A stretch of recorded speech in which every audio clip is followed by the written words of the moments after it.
বিশ্বনবী তাহাজ্জুদের সময় দাঁড়িয়ে যেতেন। ছোট্ট একটা ঘরে চাটাইয়ের উপরে বিশ্বনবী মা এসে শুতেন, গাদাগাদি করে জায়গা নাই।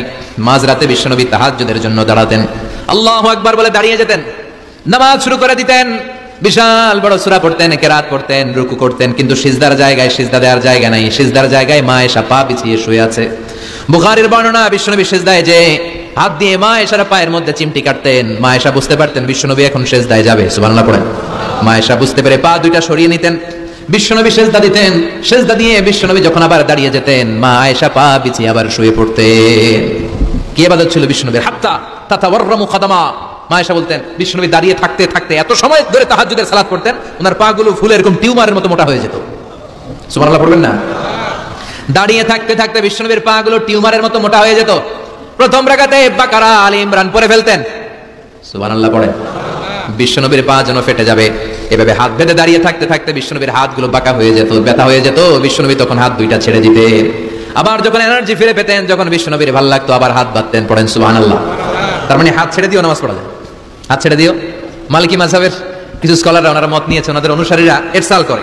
আমাদের দেশে কেউ বাদে এইভাবে, কেউ এইভাবে, কেউ এইভাবে। মালিকিরা বাদেই না, কেউ বাদবই না, কি করবি কর, আছে না নাই? আপনি যদি হজ করতে যান মক্কা মদিনায়, এই আমলগুলো দেখতে পারবেন। এটা সুন্নাত একটা আমল। হাত ছেড়ে দিলেও যেখানে সালাত হয়ে যায় ওই জায়গায় কই বাঁধবে, এই নিয়ে কিলাকিলি আছে না নাই? উপরে না নিচে, আমিন জোরে না আসতে, আছে না নাই? বিশ্বনবী লম্বা সময় দাঁড়িয়ে তাহাজ্জুদ করতেন। তাহাজ্জুদ করলে আপনার মর্যাদা বাড়ায় দিবে কে? সাইয়েদনা জিবরাইল বললেন, ইন্না শারাফাল মুমিন ফি কিয়ামিল লাইল। বিশ্বনবী বললেন, জিবরাইল এসে আমাকে বলে গিয়েছে মুমিনের মর্যাদা তাহাজ্জুদের নামাজের ভেতর। সুবহানাল্লাহ পড়েন। তাহাজ্জুদের নামাজ পড়লে মর্যাদা বাড়ায় দেয় কে? দুই নাম্বার, কুরবাতুন ইলাল্লাহ। তাহাজ্জুদের নামাজ পড়লে আল্লাহর সাথে নৈকট্য বাড়িয়ে দেয় কে? আল্লাহর সাথে কানেক্টিভিটি আপনার বেড়ে যাবে। আমাদের দুনিয়াতে সব জায়গায় কানেক্টিভিটি আছে। এমপির সাথে হাত আছে, চেয়ারম্যানের সাথে হাত আছে, ওই এসআই এর সাথে হাত আছে, পুলিশের আইজির সাথে হাত আছে, কিন্তু আল্লাহর সাথে হাতটা নাই। কথা কন, আসল জায়গায় কানেকশন লাগানো দরকার। চিল্লায় বলেন ঠিক কি না? মান লাহুল মাওলা ফালাহুল কুল্লু। যে ব্যক্তি আল্লাহর হয়ে যায়, গোটা বিশ্ব তার হয়ে যায়। যে সব জায়গায় যে ধর্ণা দেয়, আল্লাহর কাছে ধর্ণা দেয় না, তার কোনো মর্যাদা নাই।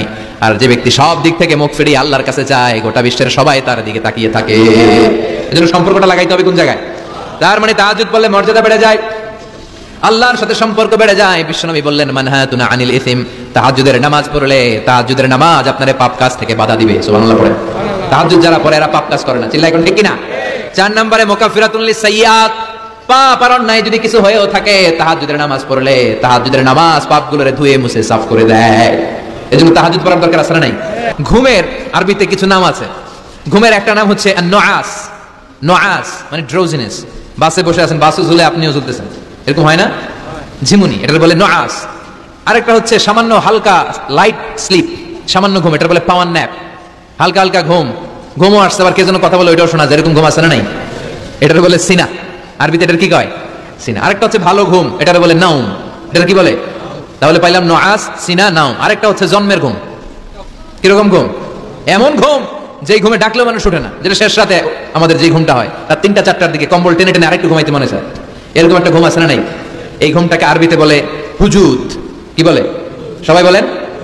এই হুজুদের ঘুমকে স্যাক্রিফাইস করে ওই টাইমে যে সালাতটা পড়া হয়, ওই সালাতকে আরবিতে বলে সালাতুল হুজুদ বা সালাতুত তাহাজ্জুদ। সুবহানাল্লাহ পড়বেন না? এজন্য রাব্বুল আলামিন বলেন, ওয়া মিনাল লাইলি ফাতাহাজ্জাদ বিহি নাফিলাতান লাকা আসা আন ইয়াবআসাকা রাব্বুকা মাকামান মাহমুদা।